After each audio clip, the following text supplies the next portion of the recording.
கடந்த நாட்களில் அந்த வாக்கு வசனே இருந்துச்சு. அப்போ இது சரியா பிழையா அப்படின்னு சொல்லிட்டு இருந்தேன். ஆனால் இன்றைக்கு அதை ஆண்டவர் அதை இன்றைக்கு இதை தான் நான் பேச வேண்டும் என்பதற்கு ஒரு அடையாளமாக அந்த காரியம் அப்புறம் ஆண்டவர் சொல்கிறார், என் நினைவுகள் உங்கள் நினைவுகள் அல்ல அப்படின்னு சொல்கிறாரு. அப்போ நம்முடைய நினைவுகள் எப்படி இருக்கிறது என்று கேட்டால், ஆமீன். அவர் நினைக்கிற நினைப்பு இல்லாமல் நாம் ஒரு நினைவுக்குள் இருக்கிறோம். அதுதான் ஆண்டவர் இயேசுவின் மூலமாக சில ஜனங்களுக்கு சொல்லுகிற பொழுது சொல்லுகிறார். ஆமீன். அவர் நம்மை குறித்து என்ன நினைக்கிறாரு அப்படிங்கிறது தான் இன்றைக்கு நாங்கள் பார்த்து நாங்கள் சீக்கிரமாக முடிக்க போகிறோம். சரியா? நம்ம கண்டதெல்லாம் நினைச்சுக்கிட்டே இருப்போம், அப்படி நடக்குமா இப்படி நடக்குமா அப்படின்னு சொல்லி. ஆனால் ஆண்டவர் ஒவ்வொரு காரியத்தையும் அதினதின் காலத்தில் அவர் என்ன செய்கிறார், அதை நேர்த்தியாக ஒழுங்குகிறமாய் செய்கிறவராக இருக்கிறார். அதில் எந்த ஒரு மாற்றமுமே இல்லை. ஸோ அதனால் இன்றைக்கு நாம் கற்றுக்கொள்ள வேண்டிய ஒரு சில காரியங்களை நாங்கள் சீக்கிரமாக நாங்கள் பார்க்கலாம். ஆகவே அங்கே சொல்லுகிறார், என் நினைவுகள் உங்கள் நினைவுகள் அல்ல அப்படின்னு சொல்லுகிறார். அடுத்து சொல்லுகிறான், உங்கள் வழிகள். அப்போ அவருக்கும் நமக்கு என்னது இடைப்பட்ட தூரம் அதிகமாக இருக்கிறது. ஆமீனே. ஆகவே ஆண்டவர் சொல்றார், அப்படி அல்ல, என் நினைவுகளும் உங்கள் நினைவுகளும் எப்படி இருக்கணும், ஒன்றாக இருக்க வேண்டும். ஆமாம் இல்லையா? நானும் பிதாவும் எப்படி இருக்கிறேன், ஒன்றாக இருக்கிறோம். அதுபோல நீங்களும் நானும் எப்படி இருக்கணும், ஒன்றாக வார்த்தையோடு நம்ம இணைந்து இருக்க வேண்டும். அப்பதான் நம்ம சில ஆசீர்வாதங்களை பெற்றுக்கொள்ளலாம் என்று சொல்லி ஆண்டவர் இன்றைக்கு நம்மளோடு பேசுகிறார். அதனால அவருடைய நினைவுகள் என்னங்கிறத நாங்கள் பார்த்து அந்த நினைவின்படி நாங்கள் நடக்க வேண்டும். சரியா? நீதிமொழி 21:2 வாசிப்போமானால்,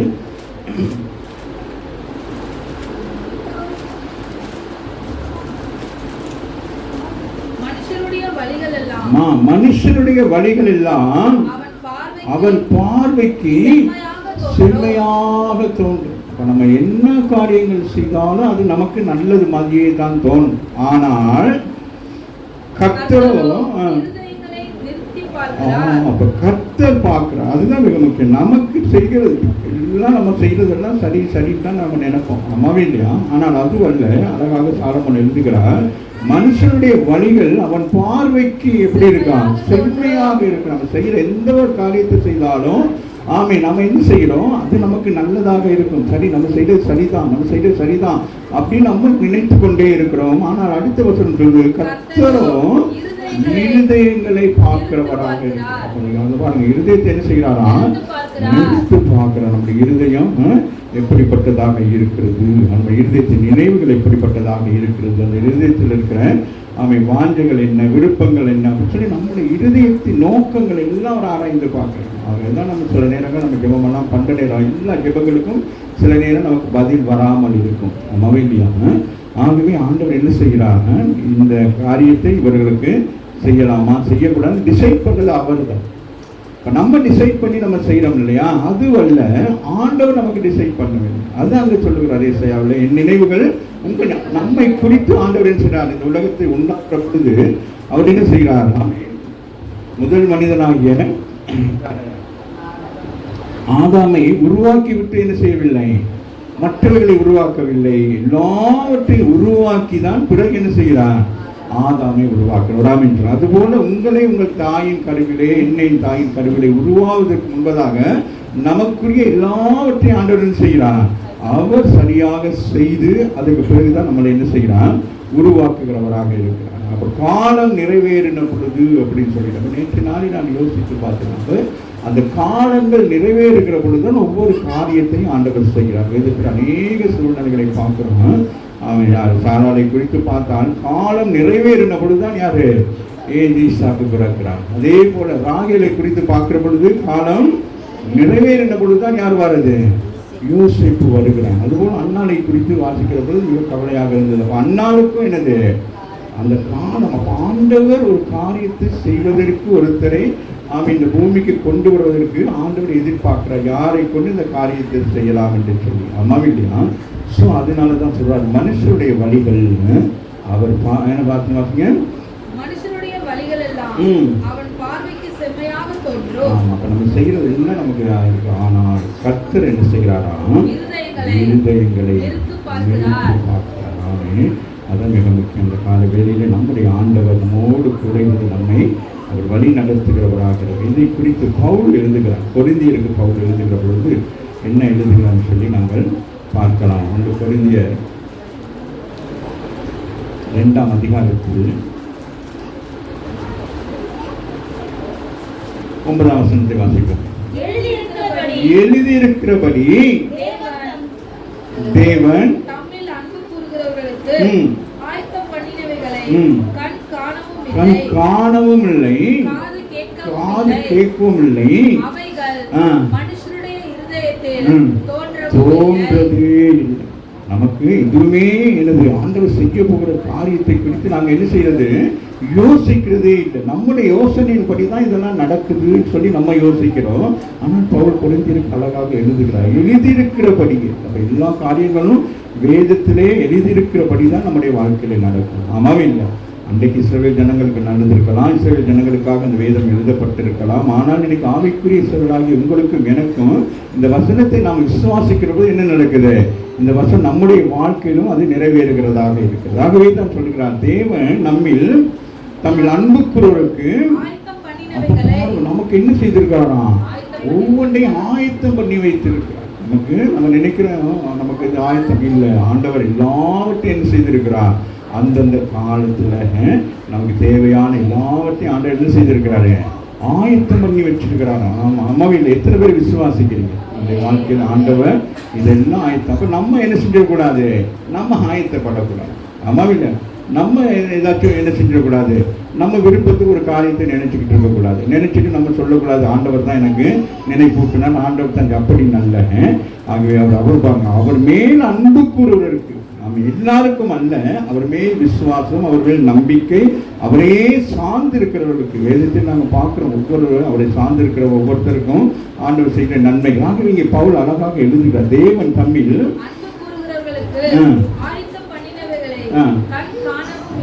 அது யாருக்குமே தெரியும். அதுதான் என்னது சர்ப்ரைஸ். சொல்லுங்க, ஆண்டவர் நமக்கு எல்லாத்தையும் வச்சிருக்காரு, சர்ப்ரைஸ் தான். ஆமாங்க, நம்ம வீடே வாங்க மாட்டோம், ஆனால் நமக்கு ஒரு வீடை ஆண்டவர் வச்சிருக்கோம். நமக்கு கார் ஒன்று, ஆனால் ஆண்டவர் வச்சிருப்பாரு.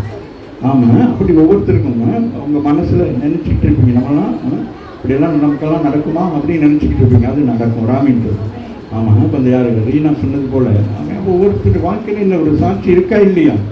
ஆமாம், அப்போ அவர் நினைவுகள், அப்போ காலம் நிறைவேறுகிற பொழுதுதான் ஆண்டவர் என்ன செய்கிறார், அந்த காரியத்தை நிறைவேற்றுகிறார். ஆமாம், நம்ம அவன் விசுவாசித்து அவன் சோர்ந்து போயிட்டான். நானே சொல்லுவேன், நீ சரியான முடிவு எடுத்திருக்கியா பிள்ளை, ஒரு மாதிரி வேறு இருப்பான். நான் மேரிட்டையும் சொல்லியிருக்கேன், அவங்க அப்பாட்டையும் சொல்லியிருக்கேன், ஒரு மாதிரி இருக்காது அவர் என்ன அப்படின்னு சொல்லிட்டு. ஆனால் அவர் ஒரு மாதிரி தான் ராமின்னு சொல்லியிருக்கேன். ஆனால் அவர் பிடித்த குடியிலே நின்றுருக்கிறார். ஆமாம் இல்லையா? அப்போ அவருக்கு அந்த எக்ஸ்பீரியன்ஸ், அந்த மனநிலை அதெல்லாம் சரியாக வருகிற வரைக்கும் ஆண்டவர் என்ன செய்திருக்கிறார், அதை அப்படியே விட்டு பிடிச்சிருக்கிறார். அதான் வேதத்தில் எழுதியிருக்கிறபடி தேவன் அவரில் அன்பு கூறுகிறார். அப்போ நம்ம நம்ம என்ன செய்யணும், வெயிட் அண்ட் சீன்னு சொல்கிறாரு. ஆமின்னு சொல்லுங்க. இப்போ நம்மளை என்ன சொல்கிறாரு, நம்ம அவர் மேல் அன்பு கூறினா நம்ம என்ன செய்யணும், அவர் செய்கிற வரைக்கும் நம்ம காத்திருக்க வேண்டும். ஆமின்னு சொல்லுங்க. ஆமாம், அது வரைக்கும் நம்ம ஜெபம் பண்ணலாம், புலம்பலாம், அது செய்யலாம், இது செய்யலாம், எல்லாம் செய்யலாம். அதை விட என்னது, ரிலாக்ஸாக இருக்கும்னு சொல்லுங்க. ஆமாம், ரிலாக்ஸா அவர் அதை செய்வார். ஆமாம் இல்லையா? படிக்காமல் இருந்தாலும் நான் பாஸ் பண்ணிடுவேன் அப்படி இருக்கக்கூடாது. ராமின்னு சொல்லுங்க. அப்புறம் படிக்கலை, பட்டம் பெறலை அப்படின்னு பாடக்கூடாது. சரியா? அப்போ சொல்கிறேன், ஆயத்தம் பண்ணினதை சர்ப்ரைஸ் எப்படி அப்படிங்கிற மாதிரி. ஆமாம் இல்லையா? அந்த விஷயத்தை ஆண்டவர் சொல்லவும் இல்லை. ஆமாம் இல்லை? இந்த போன ஞாயிற்றுக்கிழமை இப்படி தான் இருந்துச்சு. எல்லாம் தந்துக்களை பொந்துக்களை என்னமோ எழுதுறாருங்க, அது செய்கிறாரு, இது செய்ய, இன்னைக்கு என்ன பிள்ளைலாம் செய்றீங்க அப்படின்னு சொல்லி கடைசியில் ஒவ்வொருத்தரும் என்னென்னலாம் பண்ணாங்க. ஆமாம் இல்லையா? அப்புறம் கடைசியாக தான் தெரியுது, கிஃப்ட்டை கொண்டது கொடுக்குறாங்க, அதை கொடுக்குறாங்க, இதை கொடுக்குறாங்க. ஆமே, அதுபோல தான் ஆண்டவரும் என்ன செய்கிறாங்க, நம்ம எதிர்பார்க்காத நேரத்தில் எதிர்பார்க்காத காரியங்களை கற்று செய்கிறவராக இருக்கிறார்கள். கண் காணவும் இல்லை, கேட்கவும் இல்லை, அவைகள் தோன்றாது. நமக்கு ஆண்டவர் செய்கிற காரியம் சாதாரண காரியம் அல்ல. அவர் செய்கிற காரியம் பிரமிக்கத்தக்க காரியங்களை செய்வார். அது நமக்கு தோன்றாது. நம்முடைய படிப்பு, நம்முடைய அறிவு, நம்முடைய சிச்சுவேஷன், இதை வைத்துக்கொண்டு நமக்கு இதுதான் நடக்கும் அப்படி நம்ம நினைச்சுக்கிட்டே இருப்போம். ஆமாம், ஆடுகளுக்கு பின்பதாக ஓடிக்கொண்டிருந்தவனை அரசனாக மாற்றுகிறார். ராமின் சொல்லுங்க. ஆனால் ஆடுகளுக்கு பிறகு தான் போயிட்டு இருக்கு, அவனுக்கு சம்பந்தமே இல்லை. ஆனால் அவருடைய சகோதரர்கள்லாம் பெரிய அறிவாளிகள். ஆமாம், எல்லாரும் என்னது, அங்கே பட்டணத்தில் பெரிய பெரிய பதவியில் இருக்கிறாங்க. ஆமாம், சேனைகளிலாம் அவங்க என்ன செய்யலாம், கேப்டன்ஷிப் அப்படிலாம் இருக்கிறாங்க. இவன் யாரு, தாவீது என்ன செய்யலை, ஒன்றுமே இல்லை, சாதாரணமாக என்ன செய்கிறார், காலையில் எழும்புவார், என்ன செய்வார், ஆடுகள் எல்லாம் சாப்பிடுவார், ஒரு டிஃபன் இதில் சாப்பாடை கட்டிக்கிடுவார். யோசிச்சு பாருங்கள், அப்படி தான் நடந்திருக்கும். எடுத்துக்கிட்டு என்ன செய்வார், ஆடுகளை உரட்டி கொண்டு அப்படியே போவார். அதில் ஒரு கவனம் செலுத்தினார். ராமின்டன் நமக்கு கொடுக்கப்பட்டிருக்கிற பாத்திரமும் நமக்கு கொடுக்கப்பட்டிருக்கிற தொழிலும் நம்ம என்ன செய்ய வேண்டும், நம்ம சரியாய் செய்ய வேண்டும். ராமின்டன் அப்போ அந்த ஆடுகளை அவர் என்ன செய்கிறாராம், ஒரு இடத்துல சொல்லுகிறார், அவருடைய சாட்சியை சொல்லுகிற பொழுது சொல்லுகிறார், ஒரு முறை என்ன வந்தது, ஒரு சிங்கம் வந்தது. ஆமேன்னு அடுத்த முறை என்ன வந்துச்சான், ரெண்டே என்ன செய்தாராம். பாருங்க, அதுதான் ஆவிக்குரிய பிள்ளைகள், அதுதான் உங்களுடைய ஜெபம், உங்களுடைய ஜெப ஜீவியம் அப்படிதான் இருக்க வேண்டும். ஆமே, ஆளை பார்த்தா எதுவும் வாங்கி இருப்பீங்க, ஆனாலும் உங்களுக்குள்ள இருக்கிறவர் பெரியவராக இருக்கிறார். ஆமே, ஆகவே தான் அங்கே சொல்லப்படும். அவன் யோசிக்கவே இல்லை தாவீது, ஆனால் கர்த்தர் அவனை முன்குறித்திருந்தார். அவருடைய தாயின் கருவியில் என்ன செய்திருந்தார், தெரிந்து கொண்டிருந்தார். அமவில்லையா, அதுதான் ஆண்டவர் சொல்றாங்க, எனக்கு என் இருதயத்துக்கு ஏற்றவன். அப்ப நீங்கள் யாரா, இருதயத்துக்கு ஏற்ற சொல்லுங்க, நான் என் ஆண்டவருடைய இருதயத்துக்கு ஏற்றவன். அதனால என் மேல அவர் அன்பு கூறுறபடினால அவர் எனக்கு ஆயத்தம் பண்ணி வச்சிருக்கிறது எனக்கு தெரியல. விடாமின்று ஆமே, இப்போ நீங்கள் படிச்சுக்கிட்டு இருக்கிறீங்க, உங்களுக்கு ஜாப் அமவில்லையா, அப்படி எத்தனையோ காரியங்களை ஆண்டவர் என்ன செய்வார், அடுத்தடுத்து செஞ்சுக்கிட்டே இருப்பார். அப்போ நாம் என்ன செய்ய வேண்டும், அவரோடு கூட அந்த பிரயாணம் பண்ணுகிறதை பார்க்கணும். நாம் இஸ்ரவேல் ஜனங்கள் என்ன செய்கிறார்கள், அவரோடு கூட என்ன செய்கிறாங்க, அப்படியே வனாந்திரத்தில் அங்கங்கே சுற்றி பார்த்து கொண்டே போகிறாங்க. அவர்களுக்கு தேவைகள் எல்லாம் என்ன செய்யப்படுகிறது, சந்திக்கப்படுகிறது. நோய் வரவில்லை, மிக முக்கியமாக என்ன வரவில்லை, நீங்க பாருங்க, நோயினால யாரும் அங்கே மறிக்கப்படவில்லை. ஆமாவே இல்லையா, உடைகள் பழமையாகவில்லை, ஃப்ரெஷ்ஷா இருக்குதான். ஆமாவே இல்லையா, கால்கள், அதில் என்ன அர்த்தம், இவைகள் எல்லாம் நடக்கும். ஆமே, ஆனால் கர்த்தருடைய பிள்ளைகளுக்கு என்னது, இவைகள் எதுவுமே நடக்காது. ராமின் சொல்லுங்க, சும்மா சரி கொஞ்சம் முன்னாடி கால் வீங்கி, கொஞ்சம் தூரம் போயிட்டு வந்தோன்னே அப்படி வீங்காட்டி கால் வீங்கினேன்னு பார்த்துக்கிட்டே இருந்தோம்னா நம்ம மன விருப்பத்தின்படி கால் வீங்கிடும். ஆகவே சொல்கிறார், தேவன் நம்மில் அன்பு கூறுவதற்கு ஆயத்தம் பண்ணினவர்களை சொல்லுங்க. அப்போ நமக்கு ஆண்டவர் இந்த கால வேளையில் சொல்கிறார், உங்களுக்கு ஒவ்வொன்றை நான் ஆயத்தம் பண்ணி வைத்திருக்கிறேன். ராமின் சொல்லி அதுக்கு முன்பதாக நீங்கள் என்ன செய்யக்கூடாது, தடுமாறி கொண்டு இருக்கக்கூடாது. இல்லை,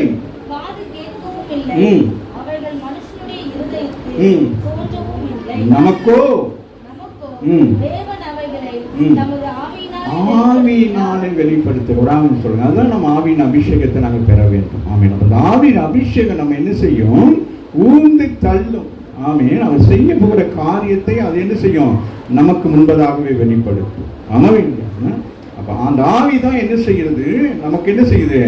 ஆமாம், பாருங்க, யாரு இப்போ மேரி, அவளுக்கு தெரியாது இன்றைக்கு நான் இதுதான் பிரசங்கம் பண்ண போறேன், அவளை பார்க்கவங்கள பேசவங்கள. ஆனால் இந்த இடத்துல வந்து அந்த ஆவியினால் ஏவப்பட்டபடினா அவள் அந்த வசனத்தை அப்படி சொல்லுகிற பொழுது என் கண் கலங்கிட்டு.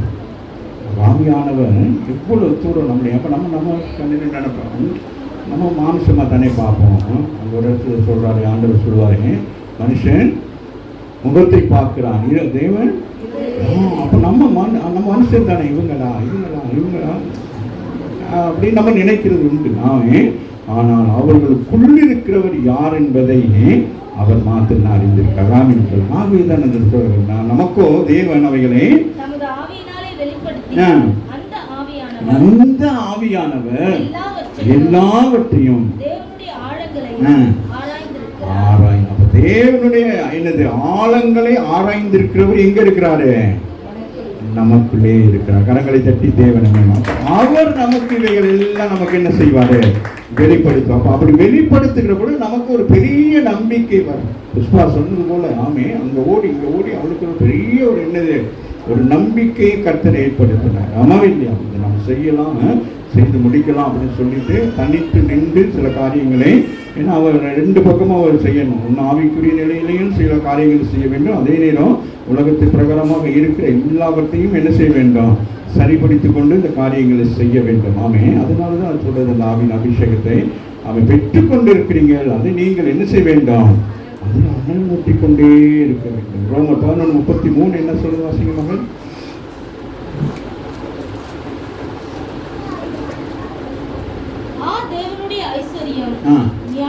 ஞானம், அறிவு என்பவைகளின் ஆழம் எவ்வளவாய் இருக்கிறது. அவருடைய நியாயத்தீர்ப்புகள் அளவிடாத படவில்கள், அவருடைய வழிகள் ஆராயப்படாதவைகள்.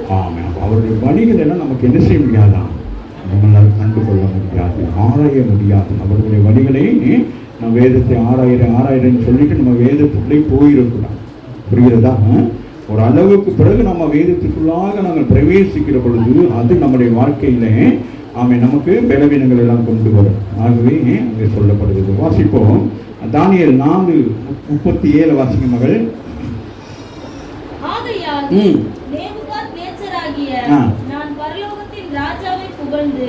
சொல்லுகிறான். அந்த காரியங்கள் உங்க எல்லாருக்கும் தெரியும். தன்னை புகழ்ந்து அவன் மேன்மை பாராட்டி அதுக்கு பிறகு விழுந்து அதுக்கு பிறகு எழும்பி சாட்சி சொல்லுகிறான். அவன் புறஜாதி ராஜா. ஆனா என்ன சொல்லுகிறான்? நான் பரலோகத்தின் அவன் ஒரு ராஜா. அவன் என்ன சொல்றான்? எனக்கு மேல ஒரு ராஜா இருக்கிறான் சொல்றான். ஆமாவும் இல்லையா? அதான் நாங்க சொல்லுகிறான்.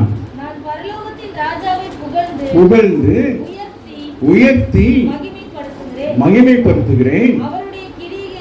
அவருடைய கிரியைகள் எல்லாம் சத்தியமும். நான் சொல்றேன், அவருடைய கிரியைகள் என்னவா? சத்தியம், உண்மை. இந்த வேதத்தில் எழுதப்பட்டவைகள் தான். அதுதான் சொல்லுங்க, எழுதப்பட்டிருக்கிறபடியே என்று சொல்லி பவுல் சொல்லுகிறது போல அங்கே யாரு அவன் சொல்லுகிறான்? இது என்னது? அவர் கிரியைகள். அது எல்லாமே அவருடைய கிரியைகள் தான். அவர் கிரியைகளை நடப்பிக்கிறவர்.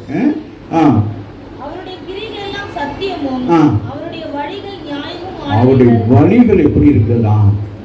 நியாயமாக இருக்கிறது. ஆமென்.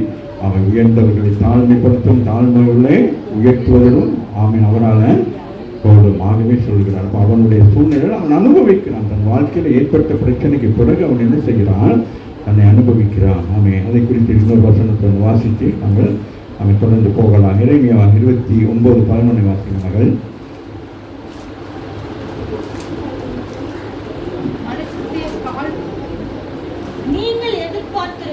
நீங்கள் எதிர்பார்த்திருக்கும் முடிவை உங்களுக்கு கொடுக்கும்படிக்கு நான் உங்கள் பேரில் நினைத்திருக்கிற நினைவுகளை அவர் அறிகிறார். இந்த கால வேளையில் சொல்லுகிறார், நீங்கள் எதிர்பார்த்திருக்கிற முடிவுகள். இஸ்ரவேல் ஜனங்களுடைய எதிர்பார்ப்பின் முடிவுகளை ஆண்டவர் சொல்லுகிறார், உங்களுக்கு கொடுக்கும்படிக்கு நான் உங்கள் பேரில் எப்படி இருக்கிறேன்? நினைவாகவே இருக்கிறார். அவர் நம்மை நினைத்தருளினார் என்று வேதம் சொல்கிறது. அன்னாலை நினைத்து அருளினார். அதுபோல நோவாவை நினைத்து அருளினார். அதுபோல அந்தந்த காலத்திலே ஆண்டவர் அதை செய்வதற்கு அவர் மறவாதவராக இருக்கிறார். ஆமாவே இல்லையா? சொல்லிட்டு நாம என்ன செஞ்சிருவோம்? மறந்துடுவோம். காரையும் அதை செய்யறேன் அப்படின்னு சொல்லிட்டு நம்ம மறந்துடுவோம். நம்ம மறக்கக்கூடியவர்களாக இருக்கக்கூடாது. ஒருத்தருக்கு ப்ராமிஸ் பண்ணிட்டா என்ன செய்ய வேண்டும்? அதை நாங்கள் என்ன செய்ய வேண்டும்? அதை செய்ய வேண்டும். சொல்லுங்க, அதை நாங்கள் செய்ய மறக்கக்கூடாது. ஆகவே ஆண்டவர் சொல்கிறார், நீங்கள் எதிர்பார்த்திருக்கும் முடிவை உங்களுக்கு கொடுக்கும்படிக்கு நான் உங்கள் பேரில் நினைவுகள் அவைகள் தீமைக்கு அல்ல, சமாதானத்துக்கு. ஆண்டவர் நம்ம மேல் வைத்திருக்கிற காரியங்கள் என்னவா? தீமைக்கு அல்ல. அதான் சொல்லுகிறார், நீ வழிகள் எல்லாம் அவன் பார்வைக்கு செம்மையாக தோன்றும். ஆனால் இங்கே ஆண்டவர் சொல்லுகிறார், அவைகள் தீமைக்கு அல்ல. அவர் நினைத்திருக்கிற காரியங்கள் என்னது? அப்ப நம்ம மனம் திரும்புகிற பொழுது கர்த்தர் என்ன செய்கிறார்? நம்முடைய தீமைகளை நன்மையாக மாற்றுகிறார். இல்லையா? அப்ப நம்ம தீமை செய்கிற வரைக்கும் ஆண்டவர் என்ன செய்கிறார்? அந்த நன்மை செய்யாதபடிக்கு அப்படியே அது வெயிட்டிங்கிலே இருக்கும். என்னன்னா நம்ம தீமை செய்யணும். அப்ப தேவனுடைய வார்த்தையை கேட்டு வார்த்தையின்படி நடக்காம அப்படி சில காரியங்கள் நம்ம செய்து கொண்டிருக்கிற வரைக்கும் சபைக்கு வருகிற காரியங்கள் எல்லாவற்றிலும் நம்ம தடைப்பட்டு கொண்டிருக்கிற வரைக்கும் அது வெயிட்டிங் லிஸ்ட்லயே இருக்கும். சரியா? அப்ப நம்ம எல்லாவற்றையும் ஒழுங்குக்கிறமாய் நாம் செய்ய ஆரம்பித்த உடனே என்ன நடக்கும்? அவைகளை என்னது ஆண்டவர் என்ன செய்வாங்க? அவைகளை மாற்றி நம்முடைய வாழ்க்கையில் என்னத்தை கொண்டு வருவாராம்? சமாதானத்தை கொண்டு வராம சொல்றது. அநேக நேரங்கள் நம்முடைய வாழ்க்கையிலேயே சமாதானம் சந்தோஷம் இல்லைன்னு கேட்டாங்க. நாம சில காரியத்திலே நம்ம என்ன செய்யறோம்? அப்படியே இருந்துடும். அப்படி இருக்கக்கூடாது. நம்ம என்ன செய்ய வேண்டும்? அப்படி சித்தத்தின்படி நாங்கள் செயல்பட வேண்டியதாக இருக்கிறோம். சரியா? என்னோட எடுத்துக்கொள்ளுங்கள். ஏசாயா 55 அந்த வசனத்தை அப்படியே தொடர்ந்து வாசித்து நாங்கள் இந்த கால வேளையில் இந்த ஆராதனை நாங்கள் முடிக்கலாம். சரிங்களா? வாசிங்க. என் நினைவுகள் அல்ல உங்கள் வழிகள் அல்லவென்று எச்சரிக்கிறார். நீங்க நினைச்சிருக்கீங்களே அப்படி நடக்குமா இப்படி நடக்குமா, அது நடக்காது. நான் நினைக்கிறது தான் நடக்கும். நீங்க என்னத்தை நினைச்சாலும் என்ன செஞ்சேன், அது உங்களுக்கு நடக்காது. நான் நினைக்கிறது தான் உங்களுக்கு நடக்கும். அப்ப அவர் நினைவுகள் எப்படிப்பட்டதாக இருக்கிறது? நன்மையானதாக இருக்கிறது. அப்ப நம்ம நினைக்கிறது என்னவாக இருக்கிறது? அது செம்மையானதாக தான் இருக்கிறது. ஆனாலும் அவைகள் அது நம்முடைய வாழ்க்கைக்கு அது என்னது? சரியா வராது. சரியா சொல்லிட்டு சரியா வராது. வாசிங்க. பூமியை பார்க்கிலும்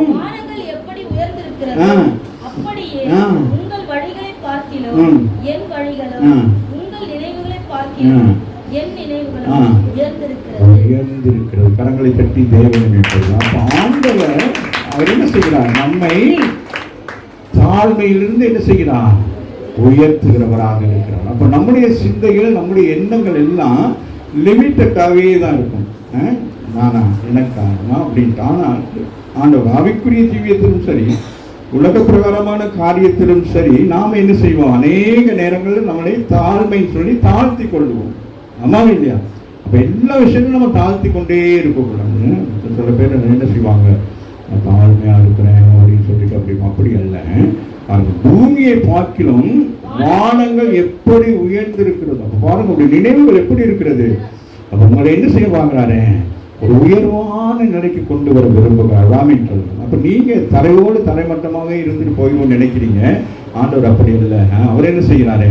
உங்களை உயர்த்த வேண்டும். உங்களுடைய வாழ்க்கையில உயர்வை காண வேண்டும். அதுதான் சொல்றாரு. பூமியை பார்க்கிலும் வானங்கள் எப்படி உயர்ந்திருக்கிறதோ அப்படியே உங்கள் வழிகளையும் என் வழிகளும் என் நினைவுகளும் உயர்ந்திருக்கிறது. சொல்லுங்க. ஆண்டவர் நம்மை குறித்து என்ன வைத்திருக்கார்? உயர்வான ஒரு திட்டத்தை வைத்திருக்கிறார். உங்களை குறித்து நீங்கள் ஒரு திட்டம் செய்து கொண்டிருப்பீங்க. அந்த திட்டம் உங்களுக்கு அது என்னவாக இருக்கும்? சரியாகவே இருக்கும். ஆனால் அது அல்ல. ஆமே, அது தேவன் திட்டம். தொடர்ந்து வாசிங்க.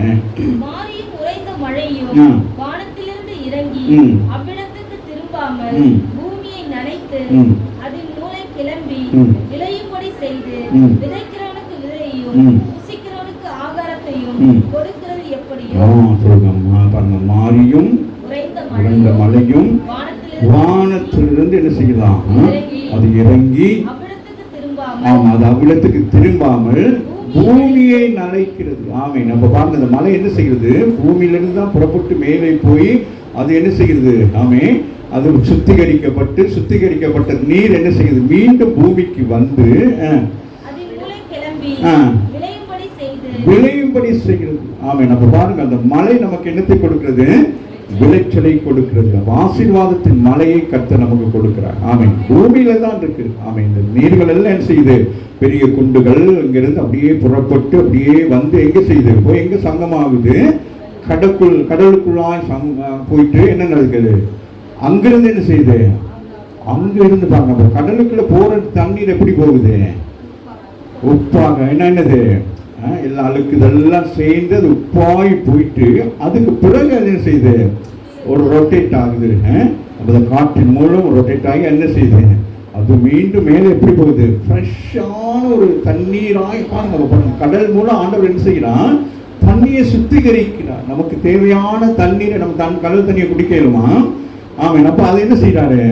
அந்த கடல் தண்ணீரை அதை சுத்திகரித்து அது மேலே கொண்டு போயிட்டு, யோபு புத்தகத்துல எல்லாம் நீங்க வாசிப்பீங்கன்னா அதெல்லாம் கொண்டு போய் டேங்க் மாதிரி அங்க வச்சிருப்பார். ராமேந்திரன் நம்ம டேங்க்ல தண்ணி வச்சிருக்கிறோமே, அதுவோடு அவர் என்ன செய்திருப்பார்? அவைகள் எல்லாவற்றையும் அங்கங்கே வைத்திருப்பார். அந்த குறிப்பிட்ட நேரத்தில் அது என்ன செய்யும்? அங்கிருந்து அது புறப்பட்டு வரும். வாசிமக நனைத்து அந்த தண்ணீர் என்ன செய்யுது? விளைய செய்கிறது. ராமின்றது. அப்ப ஜீவ தண்ணீரான ஆண்டவரை இயேசு கிறிஸ்து நமக்கு ஆவிக்குரிய சூழ்நிலையிலே நம்மை விளைய செய்கிறவராக இருக்கு. நம்ம ட்ரைனஸா நம்ம இருக்கிறோம். ஆனால் கர்த்தருடைய வார்த்தை மேலிருந்து கீழே இங்கே வந்து எப்படி மன்னாவை கொண்டு போஷித்தாரோ, கண்மலையிலிருந்து நாம நீரினாலே போஷித்தாரோ, அதுபோல தேவனுடைய வசனமானது என்ன செய்கிறது, மேலிருந்து வந்து நமக்கு ஜீவ தண்ணீரை போல நம்ம பலனற்றவர்களாக இருக்கிற நம்மேல் அது என்ன செய்யுது, நமக்கு ஒரு விளைச்சலை உருவாக்குறது. சரீரத்தின் உறுப்புகளுக்கு என்ன உண்டாகிறது, ஒரு பெரிய மாற்றத்தை கொண்டு வருகிறது. இல்லையா? அதான் வேத வசனங்கள் தான் மிக முக்கியம் நமக்கு. அது ஒரு டானிக் மாதிரி. இல்லையா? அது மதுரம் என்று சொல்லப்படுகிறது. வசனத்தை என்ன சொல்லப்படுகிறது, அது ஒரு மருந்தாகவே காணப்படுகிறது. ஆகவேதான் இங்கே சொல்லுகிறாரா, விதைக்கிறவனுக்கு விதையையும் அப்படியே என் வாயிலிருந்து புறப்படும் வசனம் இருக்கும். அந்த வசனமானது அங்க வந்து என்ன செய்யும், அது நிறைவேற்றிட்டு போயிடும். உண்டாக கடவுது என்று சொன்ன உடனே என்னானது, உண்டாக்கப்பட்டது. அதுபோல ஆண்டவருடைய வசனமானது உருவாக்குகிறதாக இருக்கிறது நம்முடைய வாழ்க்கையில. நம்ம விசுவாசிக்கிற பொழுது ஆண்டவர் என்ன செய்கிறான், அது உண்டாக கடவுது. அதை நான் சொன்னேன், காலம் நிறைவேறின பொழுது கற்பத்திலே குழந்தை உண்டாக கடவுது. அதுபோல எவைகள் எல்லாம் நமக்கு உண்டாக வேண்டுமோ அவைகளை என்ன செய்வார், அந்தந்த காலத்திலே நமக்கு உருவாக்குவார். அதான் அடிக்கடி நான் சொல்றேன், வீடாக இருக்கட்டும், ஒரு காராக இருக்கட்டும், கல்பனா கூட சொன்னேன், கொஞ்சம் வெயிட் பண்ணுங்க, இன்னும் கார் வேலை முடிஞ்சது போல உங்களுக்குன்னே செஞ்ச கார் உங்களுக்கு தான் வரும். நீங்க தான் முதலாவது என்னது காருக்கு ஓனர், முதலாவது ஓனர். இல்லையா? அது மாதிரி ஒவ்வொருத்தருக்கும் என்ன செய்வாரு, அந்த குறிப்பிட்ட காலத்துல அதை என்ன செய்வாரு, நமக்கு அவர் செய்வார். சரிங்களா? சரிங்க, வாங்க. அப்படியே அவர் வாயிலிருந்து வருகிற வசனம் என்ன செய்யுமா, அது வெறுமனையே திரும்பி போகாது. உங்களுக்கு ஒரு காரியத்தை செய்வேன் என்று ஆண்டவர் சொன்னா வந்து பார்த்துட்டு என்னது கதவு தட்டிட்டு ஒருத்தர் இல்லை அப்படின்னு திரும்பி போறது இல்லை. நம்ம அப்படிதான், அவனுக்கு வந்து தட்டின சிஸ்டர் நீங்க இல்லை நாங்கள் போயிட்டோம் இங்கேருந்து ஜெயிச்சுக்கிட்டே போறது. ஏதோ கேட்டிருப்பாங்க, அதை கொண்டுகிட்டே வருவீங்க. கொடுக்கலாமா கொடுக்கக்கூடாதா, கொடுக்கலாமா கொடுக்கக்கூடாதுன்னு நினைச்சுக்கிட்டே வருவீங்க. கதவை பூட்டி அதை பார்த்தோன்னு என்ன செய்வீங்க, கர்த்தருக்கு ஸ்தோத்திரம் அந்த வெளிப்பட்டாங்க. அப்படி போயிட்டு அதுவும் என்ன செய்யுங்க, போயிட்டு அப்படி மெல்ல தட்டிட்டு அவங்க எதுக்காக வெளியே பூட்டு போட்டுட்டு உள்ள உட்காந்துருக்காங்கன்னு அவங்களுக்கு தான் தெரியும். ஆனால் நீங்கள் போயிட்டு என்ன செய்யுங்க, நீங்கள் ஜன்னல் திறந்து தான் கொடுக்கணும். இல்லையா? அப்போ தான் பூட்டு திறக்கப்படும். இல்லையா? அப்படி சில சிச்சுவேஷன்கள் நம்முடைய வாழ்க்கையில் இருக்கும். இல்லையா? ஆனால் வேதம் இங்கே அழகாக அப்படியே என் வாயிலிருந்து புறப்படும் வசனம் இருக்கும், அது வெறுமையாய் வராதாம். அப்படின்னு என்னது, ஆண்டவர் பிதாவாகிய தேவன் பூமிக்கு இயேசுவை அனுப்புகிற போது அவர் வெறுமையாக அல்ல, ஆத்துமாக்களாகிய உங்களை என்னையும் அவர் ஆதாயப்படுத்தி விட்டு தான் பரலோகத்துக்குள்ளே. அதுபோலதான் நீங்களும் நானும் என்ன செய்யக்கூடாது, வெறுமையாய் பரலோகத்துக்கு போகக்கூடாது. இல்லையா? போயிட்டு அங்கே உட்கார்ந்து இருக்கக்கூடாது. இல்லையா? இருந்து புறப்படும் வசனமும் இருக்கும், அது வெறுமையாய். சொல்லுங்க, ஆண்டவர் எனக்கென்று உன்னை அனுப்பினார், நம்பி அவர் என்ன செய்ய மாட்டாரு, வாங்கி கொள்ள மாட்டார். கொடுத்தது தான். அபிஷேகம் அவர் கொடுத்தது. கிருபைகளை அவர் என்ன செய்ய மாட்டார், திரும்பி பெற்றுக்கொள்ள மாட்டார். கொடுத்தது தான். உங்கள் மேல் வைத்த அபிஷேகம், உங்கள் மேல் வைத்த ஆவின் வரங்கள் திருப்பி அவர் என்ன செய்ய மாட்டார், இங்க கொடுங்க நீங்க ஒன்று ஒளியுமே செய்ய மாட்டீங்க கொடு அப்படின்னு வாங்க மாட்டார். இல்லையா?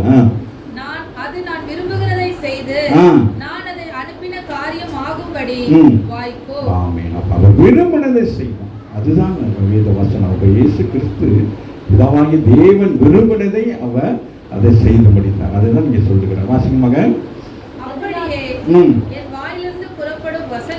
இருக்கும், நான் விரும்புகிறது.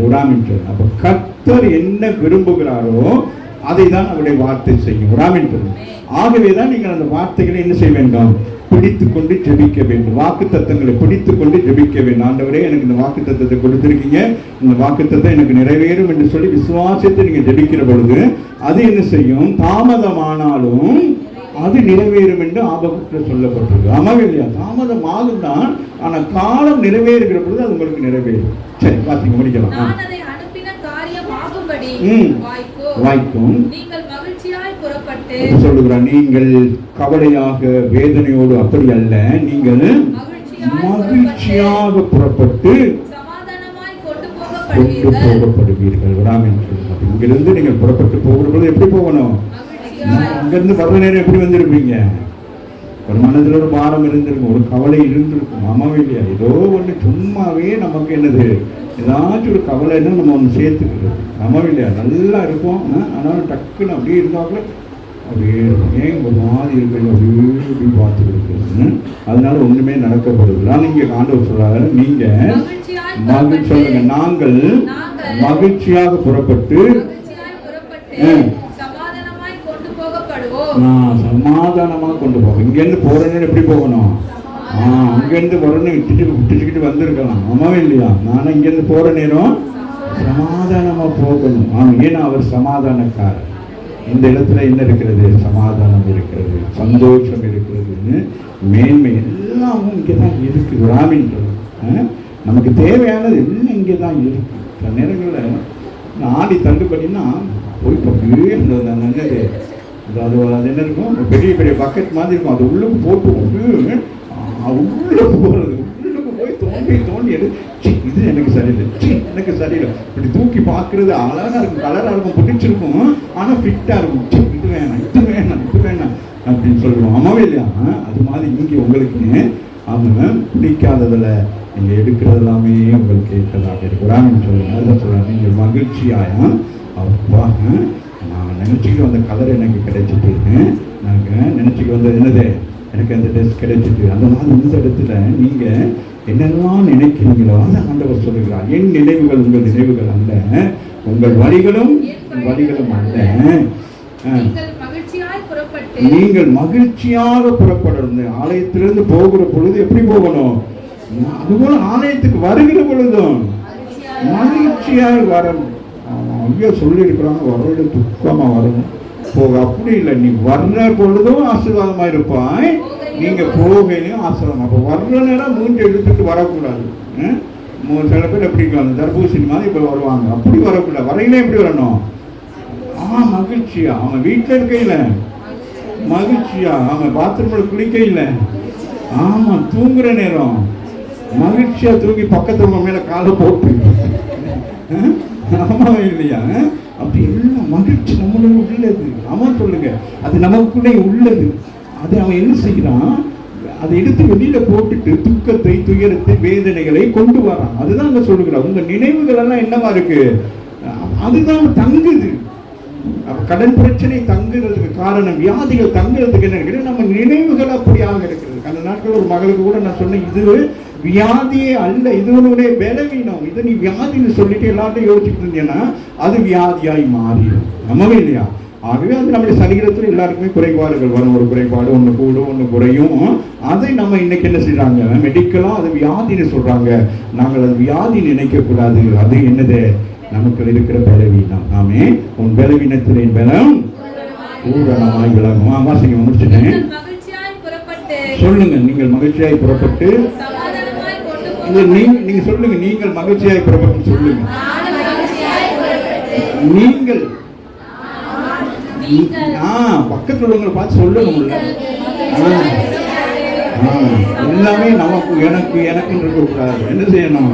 மற்றவங்களுக்கும் பகிர்ந்து கொடுக்க மாட்டேங்கிறீங்களே, எனக்கு நான் அப்படிதான் சொல்றீங்க இல்லையா? அது சொல்றாரு, நீங்கள் மகிழ்ச்சியாய் புறப்பட்டு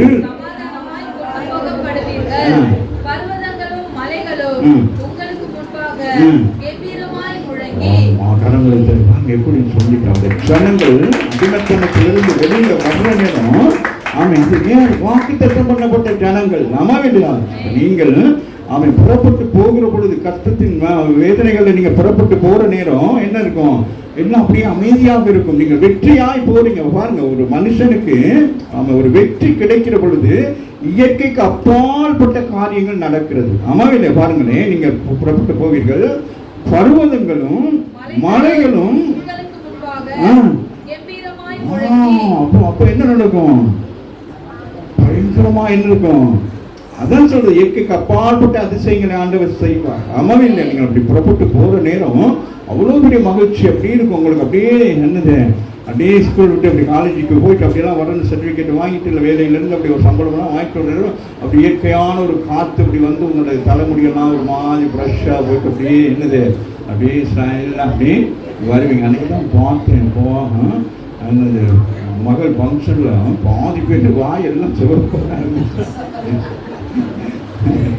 அந்த மாதிரி என்னது அப்படிதான் இருக்கணும். ஆமாம் இல்லையா? வாசிக்க மாட்டேன். சொல்லுங்க. எங்களுக்கு முன்பதாக அவைகள் என்ன செய்யும்?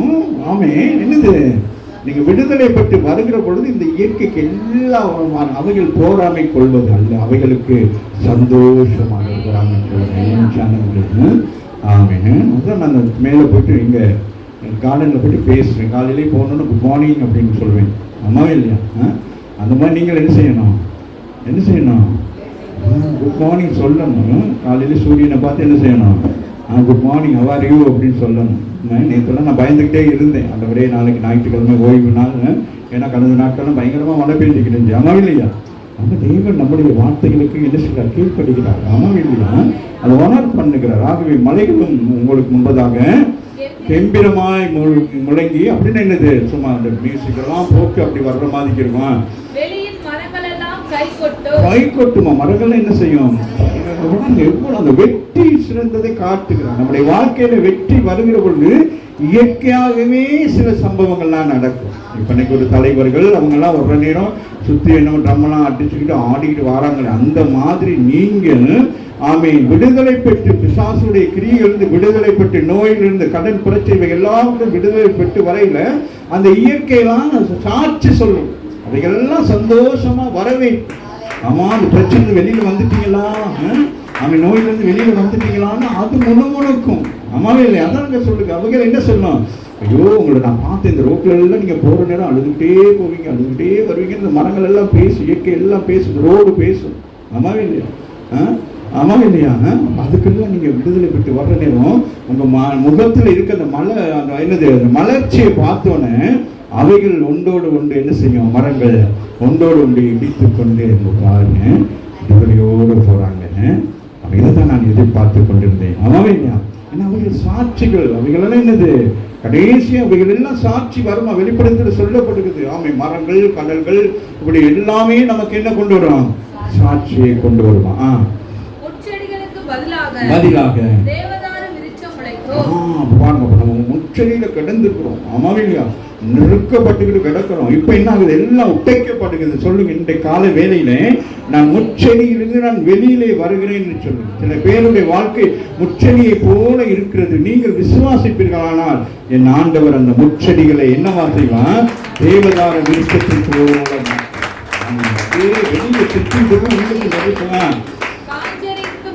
ஆஞ்சொரி. அது என்னது? அப்படியே ட்ரைனஸா இருக்கும். அது அப்படி இருக்கும். இந்த பார்க்கணும் எப்படி இருக்கும்? நீங்க நீதிமொழிகள் பார்த்தீங்கன்னா 24ஆம் அதிகாரத்தில் பார்த்தீங்கன்னா அங்கே அதை குறித்து சொல்லப்பட்டு இன்னைக்கு வேணாம், அது நம்ம வேணாம், அது வேணால வாசிக்கலாம். சரியா?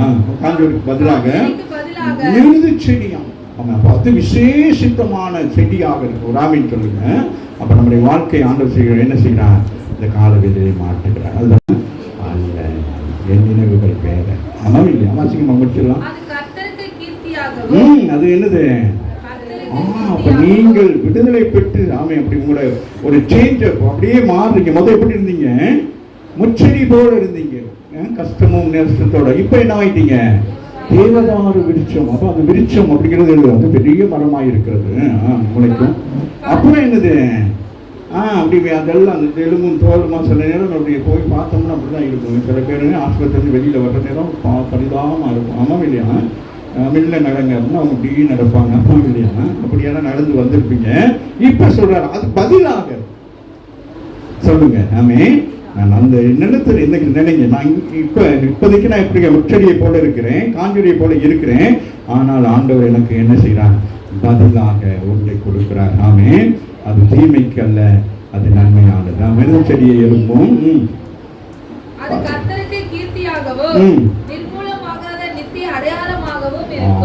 இனி வருகிற இந்த ஆசீர்வாதம் நிர்மூலமாகாதபடி வாழ்க்கையில நாமா நினைத்து நாமா பிரயாசப்பட்டு நாமா செய்கிற எல்லாம் என்ன விருத்தி அற்றதாய் போயிரும்.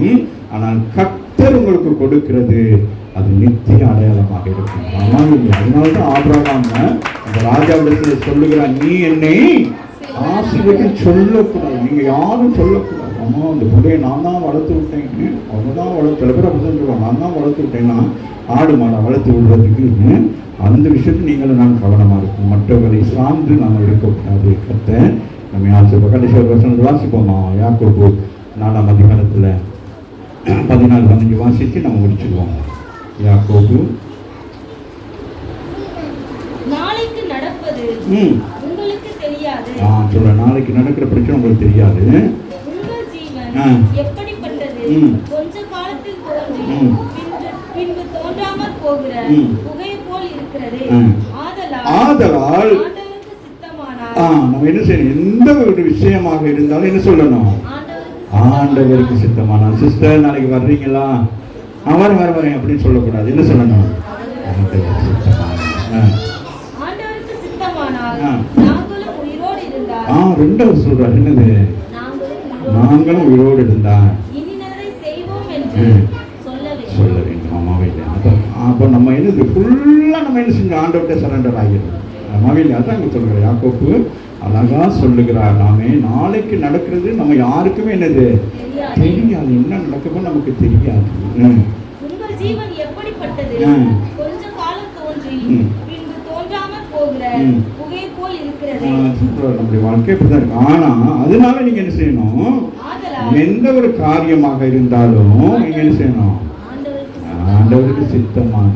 ஆமாவே இல்லையா? சிஸ்டர் நாளைக்கு நம்ம வீட்டில் ஒரு ஃபங்க்ஷன் ஒன்று அப்படின்னா நீங்க என்ன செய்யணும்? சார் சிஸ்டர் நான் வாரேன்னு சொல்லக்கூடாது. என்ன செஞ்சிடணும்? ஆண்டவருக்கு சித்தமானால் என்று சொல்லிட்டு என்ன செய்யணும்? சித்தத்தை கேட்கணும். ஆமாவா இல்லையா? சித்தத்தை கேட்கணும். ஆண்டவரை கூப்பிட்டுருக்காங்களே போகலாமா அப்படின்னா ஆண்டவர் விரும்புனா என்ன செய்வாரு? போ அப்படின்னுவாரு. பிள்ளையாம என்ன செய்வாரு? விரும்பாத காரியத்துக்காக புறப்பட்டு போகிற போது ஆண்டவர் என்ன சொன்னாரு? போ அப்படின்னா. பிள்ளைகள்னு சில காரியங்களை அம்மாட்ட கேட்டுக்கிட்டே இருக்கணும் போ அப்படின்வாங்க. அந்த மாதிரி அங்கே அனுப்புறாரு. அவனை அனுப்பிட்டு என்ன செஞ்சாரு? என்னமா அனுப்பிட்டு என்ன செய்வாரு? பின்னுக்கே வருவார். வந்து என்ன செய்வாரு? பட்டை தொடங்கி வரலாமின் தொடங்கி. ஆகவே இங்கே வேதம் சொல்கிறது அவருக்கு சித்தமான வரலாமின் தொடங்கி. நாம் எல்லாம் பிள்ளை ஆவிக்குரிய சபைக்கு வருகிறவர்கள் அவர் சித்தத்துக்கு நம்ம எல்லாரும் விட்டுறோம். வராமின் தொடங்கி. எந்த ஒரு காரியமாக இருந்தாலும் நம்முடைய வாழ்க்கையிலே வரும் காலங்களில் நம்ம அனுபவிக்க வேண்டிய எல்லா காரியங்களையும் அவர் சித்தத்தின்படி நாம் செஞ்சிட்டோம்னா அவருடைய நினைவுகள் எப்படிப்பட்டதாக இருக்கிறதா? அது தீமைக்கு அல்ல, அவர் சமாதானத்துக்குரியதாக இருக்கிறது. ஆகவே எழுதி நின்று நாம் சொல்லுவோம்.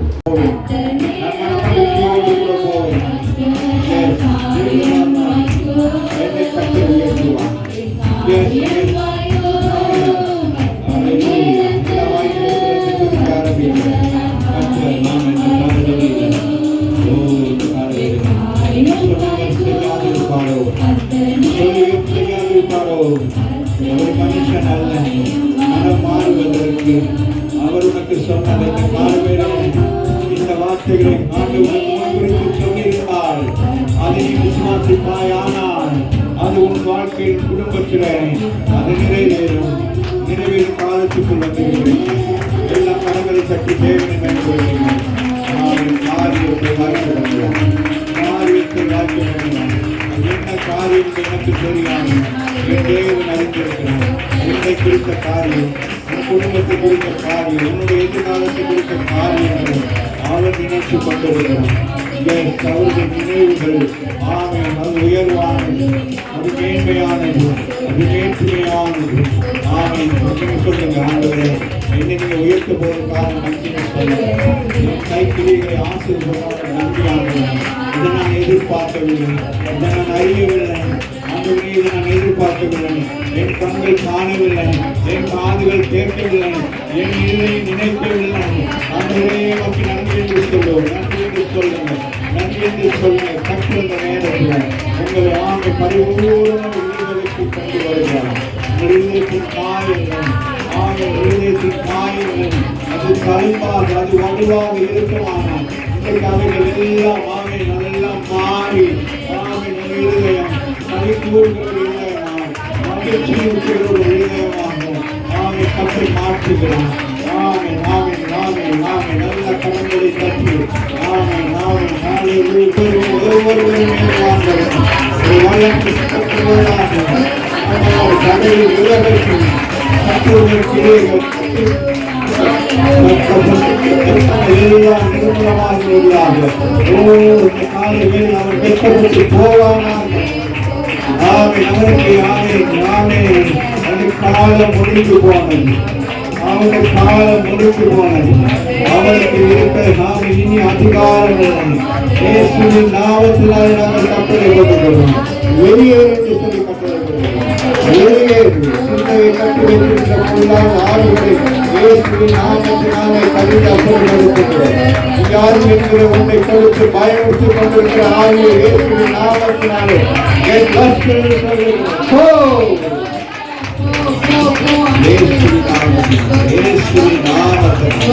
உங்களுக்கு அதிகாரத்தை கற்றுக் கொடுத்திருக்கிறோம். நீ பூமியில் எதை கட்டுகிறோம் அதை கட்டப்படும். நீ பூமியில் எதை கட்ட அவிழ்த்தாலும் இப்போது ஆண்கள் சொல்லி அதை கட்ட அவிழ்த்து சொல்கிறார். நீ கட்ட அவிழ்த்து சொல்லுகிறோம். நீங்கள் கட்டுகிற அவிழ்க்க வேண்டும். ஏஸ் ஆமை ஆமை ஆமை ஆமை ஆமை பவுல் செய்யாமல் கட்டுகள் அழிக்க வேண்டும். அநேக கட்டுகளை கட்டுகள் அழிக்கலாம். நிறைவேறுகிறது. இடத்தில் இருக்க அதிகாரம் கடந்து போக வேண்டும். நாமத்தினால் நம் கட்டளை கொள்ளுகிறோம். சமாதானத்தை கெடுக்கிற சந்தோஷத்தை கெடுக்கிற பொருளான ஆவின் கிரியைகள் பின்தொடர்ந்து வருகிற ஆவின் கிரியைகள் சிறு சூரிய கட்டுகள் வெளியே வா என்று சொல்லி சரீரத்தில் இருக்கிற எந்த கிரியைகளும் ஆமென் இயேசுவின் நாமத்தினால் ஆமென் வெளியேறும்படி கட்டளை கொடுக்கிறோம். இயேசுவின் நாமத்தினால் ஹல்லேலூயா ஹல்லேலூயா ஹல்லேலூயா. தடைகள் எல்லாம் விலகட்டும். ஆமென். அநேகருடைய போராட்டங்கள் இன்னைக்கு ஆண்டவர் விடுவிக்கிறார். ஆமென். நீ மகிழ்ச்சியோடு இந்த இடத்துக்கு கடந்து போ. உன் விசுவாசம் ஆமென் உன்னை ரட்சித்தது. உன் விசுவாசம் உனக்கு விடுதலை கொடுத்தது. ஹல்லேலூயா ஹல்லேலூயா ஹல்லேலூயா. எல்லாம் கரங்களை மகிழ்ச்சியார் ஆண்டவருக்கு காண வேண்டும். எனக்கு விடுதலை கொடுத்திருக்கிறார். என் உள்ளத்தில் ஒரு சமாதானத்தை காண்கிறேன். என் உள்ளத்தில் இந்த சமாதானம் ஆமென் அது நிலைத்திருக்கட்டுமே. இந்த சமாதானம் ஆமென் நீடித்து நிலைத்திருக்கும். ஐயா ஆண்டவரே ஆட்சி பேசுகிறவரே என் பிள்ளைகளை ஆட்சி பேசுகிறவரே என் கணவரை ஆட்சி பேசுகிறவரே என் பிள்ளைகளை கண்ணீரும் வேதனைகளும் சங்கடங்களை கொண்டு வருகிற அந்தகார பிள்ளைகள் எந்த எல்லைகள் இருந்தால் இயேசுவின் நாமத்தினாலே அப்பாலே போய்ந்து கொண்டு வருகிறார்.